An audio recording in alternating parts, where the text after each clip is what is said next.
This episode is brought to you by Redfin. You're listening to a podcast, which means you're probably multitasking. Maybe even scrolling home listings on Redfin, saving homes without expecting to get them. But Redfin isn't just built for endless browsing. It's built to help you find and own a home. With agents who close twice as many deals, when you find the one, you've got a real shot at getting it. Get started at redfin.com. Own the dream.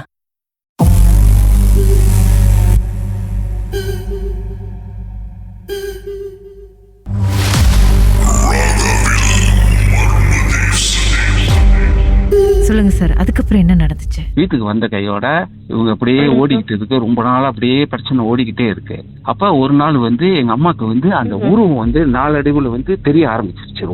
ரொம்பனா அடிக்கடி வர தூங்கிருச்சு. அடிக்கடி வீடை சுத்தி வருமா. வீடை சுத்தி வருமா. வரும்போது எங்க அம்மா எங்க இருக்கா, எங்க என்ன செய்யறாங்க, எது செய்யறாங்க எல்லாமே தெரியுமா. எங்க அம்மாக்கு சாப்பாடு எல்லாமே போச்சு. சாப்பாடு முடியல, ஒண்ணுமே செய்ய முடியல, இது பண்ண முடியல.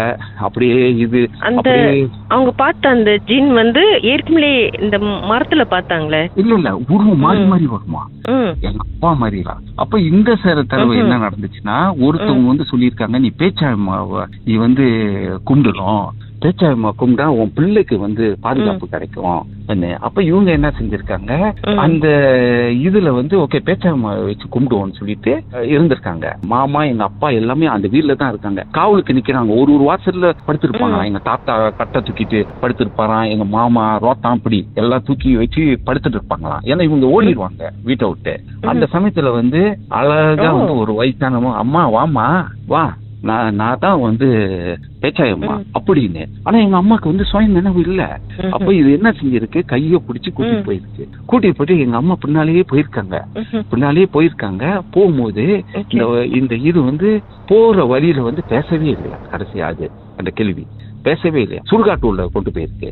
கொண்டு போன கையோட இவங்க எங்க அப்பா பாக்குறாரு. எங்க அம்மா படிக்கல காணா.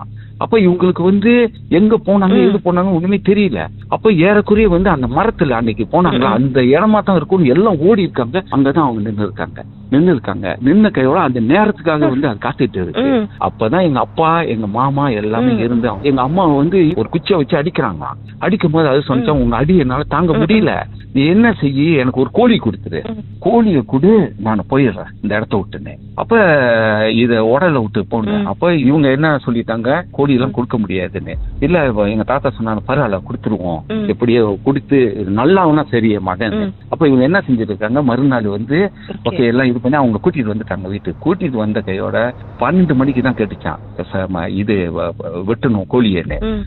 எங்க இடத்துல அந்த சுடுகாடு அந்த இது இருக்குல்ல, அந்த மரத்துக்கிட்ட அங்கதான் வெட்டணும். வெட்டின கையோட வெட்டி அப்படியே எங்க அம்மா மேல உக்காந்து அப்படியே உறிஞ்சி அப்படியே தப்புன்னு தூக்கி போட்டுருச்சான் அந்த கோழிய. கொஞ்ச நேரம் எத்தனை செகண்ட் தானே உறிஞ்சிட்டு என்னம்மா சொன்னிச்சான், இவ்வளோ பெரிய ரத்தம், இந்த கோழி ரத்தமே இப்படி இருக்கும் போது இவளோட ரத்தம் எப்படி இருக்கும், எனக்கு விட்டு போயிருவானா, போக மாட்டாங்க, அவங்களால என்ன செய்யுமோ செஞ்சுக்கிறா, உன்னால என்ன செய்ய முடியுமோ செஞ்சுக்க சொன்ன கையோட அதோட அவங்களால என்ன செய்யறதுன்னே தெரியல. அப்பதான் அவங்க என்ன சொன்னாங்க, நேரம் நாள் ஆகுது.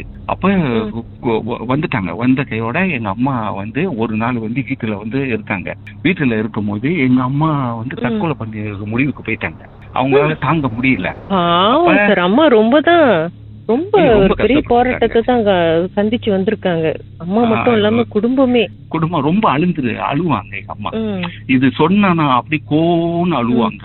அந்த கைய காமிப்பாங்க. கையிட்டா சூடும் ஏற்றி அந்த கையை அப்படி குழியாவி எல்லாம் அப்படி வெந்து போச்சு. அந்த கை அந்த இடம் இத்தனை வருஷம் சென்று கூட அந்த மாக்கு மறையவே இல்லை. அரசு அந்த மாதிரியே இருந்துச்சு. அப்படி அவங்களோட கையில சூடத்தை ஏற்றிருக்காங்க. அப்ப இவங்க என்ன செய்யறாங்க, தற்கொலை பண்ணிடுவோம்னு சொல்லிட்டு இவங்களை அறியாம போறாங்க. போகும்போது வெளியே போறாங்க. அப்ப என்ன இவங்க ஓடுறாங்கன்னு சொல்லிட்டு எல்லாமே எங்க அப்பா எங்க அம்மா எல்லாம் எங்க மாமா எல்லாமே பின்னால ஓடுறாங்க. அந்த கோயில் அவங்க எங்க அம்மா இருந்த இடத்துல கிட்டத்தட்ட அந்த சுடுகாட்டுக்கும் இதுக்கும் நடுவுல தான் இருக்கும். 2 முனீஸ்வரர் கோயில் இருக்கும். ஆனா இன்னும் ஒரு முனீஸ்வரர் கோயில் இருக்கு. ஒரு கோயில் இப்ப வேற கோயில மாத்திட்டாங்க. அப்ப அம்மா நடந்து அந்த கோயில்ல போய் ஓடி இருக்காங்க. ஓடும் போது அந்த கோயில் ஒரு கோயில்ல பின்னால எங்க அப்பா பின்னால வந்து அப்படி பின்னால வந்து இவங்களுக்கு தெரியுதா, பின்னால வந்து அந்த சத்தம் இருக்கு, அந்த காலு அந்த ஒரு பூமியே அதிர்ற மாதிரி ஒரு சத்தமா பின்னால அவங்க பின்னால நடந்து வருதான். அந்த அந்த அந்த பூமி வந்து அப்படி அதிர்றதான், அவங்களுக்கு தெரியுதான். அப்ப இவங்களுக்கு சாப்பாடு எல்லாம் ஒண்ணுமே இல்லை, இவங்க நடக்க முடியாம ஓடுறாங்க.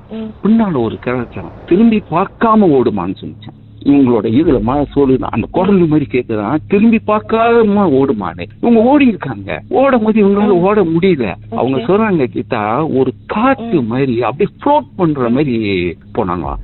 ஏதோ ஒரு காத்து வந்து அப்படியே தூக்கி விட்ட மாதிரி அவங்கள ஒரு காத்து. அது அவங்க சொல்றாங்க, அது நிச்சயமா அது கடவுள் தான். அப்படி லைன்ல இருங்க, பாட்டுக்கு பிறகு மேலும் பேசலாம்.